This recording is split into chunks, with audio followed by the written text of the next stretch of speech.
Hi hello friends, అందరూ ఎలా ఉన్నారు? ఇప్పుడు మీకు కోణార్క్ టెంపుల్ చూపిస్తున్నానండి. ఇక్కడ మీరు వీల్స్ చూడొచ్చు.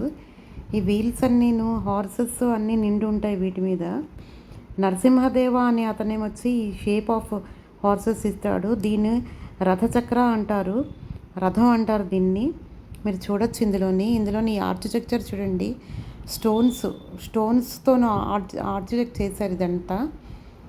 చాలా స్టోన్స్తో కార్వింగ్ చాలా బాగా వాళ్ళు అక్కడ చేత్తోనే చెక్కేవారనమాట అందరూను. నరసింహదేవ అనే అతను రథచక్రం చేశాడు. ఇందులో మనకి వీల్స్, హార్సెస్, లయన్స్, ఎలిఫెంట్స్ అన్నీ కనిపిస్తాయండి. చూడొచ్చు మీరు ఇవన్నీను.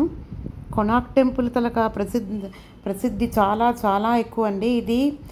ఇది లొకేటెడ్ ఉంది భువనేశ్వర్ అనే ఒరిస్సాలో లొకేటెడ్గా ఉంది. భువనేశ్వరం కొంచెం దూరంలో ఉంది ఇది. మీరు చూడొచ్చు ఇవన్నీ లోపల ఆర్కిటెక్చర్ కార్వింగ్స్ అన్నీ ఎంత బాగున్నాయి చూడొచ్చు మీరు.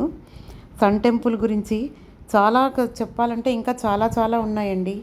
ఇందులో లోపల ఆర్కిటెక్చర్ అంతా మాన్యువల్గా చేసినవే, ఇవన్నీ చెక్కినవేనండి. శిల్పకారులు అందరూ అంత బాగా చెక్కారో మీరు ఇందులో చూడొచ్చు. అందరూ మీరు ఇందులో చూడొచ్చు. ఇది మనకి ఈ కళలో చాలా నైపుణ్యం. ఇవాళ రేపు ఈ కళలన్నీ మూలపడిపోయండి, వీళ్ళందరికీ పని లేదు. కానీ ఇవన్నీ కార్వింగ్సే ఇవన్నీను. మీరు ఇవన్నీ చూడొచ్చు. ఇవన్నీ చూడండి. గుర్రం, తాబేలు ఉందండి. రకరకాల జంతువులను వీళ్ళు చెక్కారు. సన్ కూడా చెక్కారు చూడండి. ఇక్కడ చూడండి, ముగ్గురు ఆదివాసీ వాళ్ళు వాయిస్తున్నారు అన్నీను. ఇదనమాట ఆర్కిటెక్చర్ అంతాను. ఇది ఒక రకమైన ఎగ్జిబిషన్ లాంటిది. స్టోన్స్ని చాలా కార్వింగ్ బాగా చేస్తారు. స్టోన్స్కి వీళ్ళు కార్వింగ్ మీరు ఇవన్నీ చూడొచ్చండి.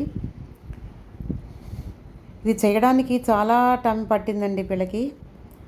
ఒక రాజు కొడుకు దీన్ని సగంలో వదిలేస్తే దీన్ని చేశారండి.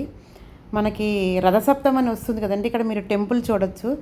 రథసప్తమిలో సూర్యకిరణాలు డైరెక్ట్గా వచ్చి ఈ టెంపుల్లో పడతాయిటండి. అంత నమ్మకమైన టెంపుల్. థ్యాంక్ యూ అండి. సబ్స్క్రైబ్ చేయండి నా ఛానల్ని. Thank you.